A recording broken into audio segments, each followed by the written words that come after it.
Welcome to Dundalk TV.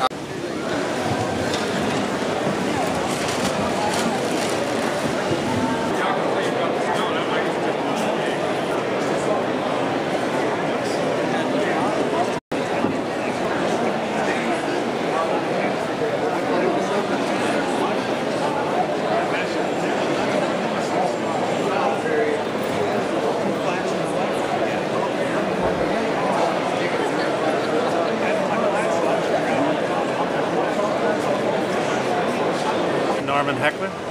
I come from Woodstock, Connecticut.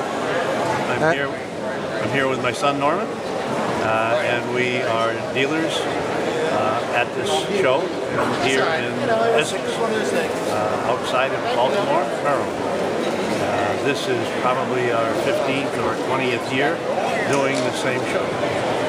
We are known as auctioneers of bottles and flasks, early glass and other objects of art throughout the country. Been in the business for over 50 years and enjoy doing the shows and meeting the people. So what did you bring? Maybe a couple samples of what you brought today? We have one of the items that's for sale is an aqua spring. We call this a pinwheel flask. It's a pinwheel. Pinwheel. It was made in the Pittsburgh, Pennsylvania area between 1820 and 1840. Very small in comparison to many of the other historical flasks, most of which contained whiskey or alcoholic beverage. Okay, Dundalk TV is with the Best of Show winner today, Mark. And Mark has embalming bottles and also some interesting things as well to share with us about his display. I just brought some unique, different things. This is my first time here at the show. Had a great time. Glad I was able to bring something different. And, you're going to make some people jealous with first time at the show and winning Best of Show. Now, what got you started with the embalming collecting? They're all embalming bottles. They date from the 1870s up to the 1920s. And what got you started? What made you go in that direction? Just many years ago, I got a couple of them, and then from there it just went out of control. Okay. And I just tried to bring some different types and some of the different puppies that were around. Again, they date from the 1870s to the 1920s, and they range in size from the smaller 16-ounce bottles all the way up to the large 5-gallon stoneware. Which you're displaying the bottles on the top, and you told me that is an embalming table, a portable embalming table. That's what the undertaker could bring out to the house. It folds down into like a suitcase. And you can asking you before we started the video, when did the embalming start? Around the time of the Civil War. Okay.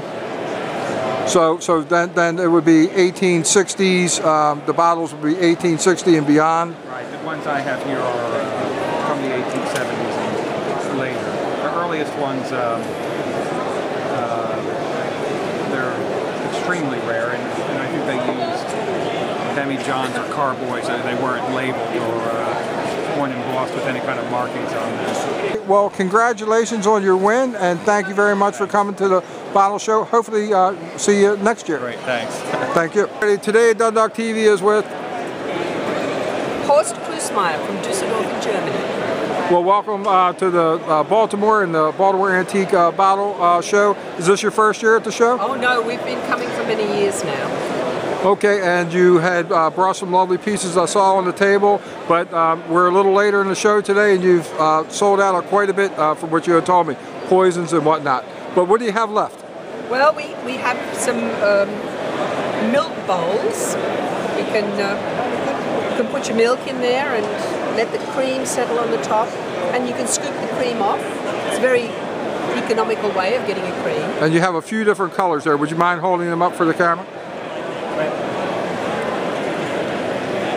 Beautiful. And what are the prices on some of those? Well, that varies depending how old they are. And these ones are how old? About 150 years. 150 years. Oh, they look like they could have came off the assembly line yesterday. They're beautiful. Yeah, they could have. Okay, and you brought some other things as well. You had some target balls? Yes, yeah, Pick one up and say something. that's a French target ball. And what was the target ball, for anyone that doesn't know, used for? Well, they were thrown in the air and shot. Okay. For example, if Annie Oakley was on a show, she'd put feathers or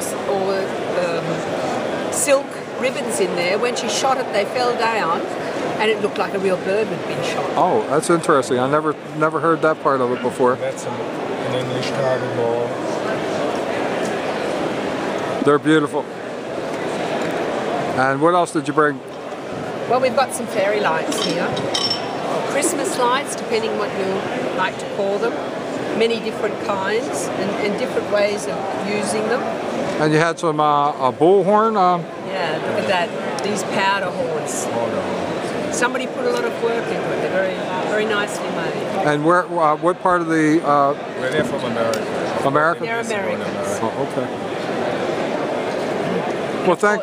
We've got the little eye bath. You know, if you slap something in, you Yes. can wash it out.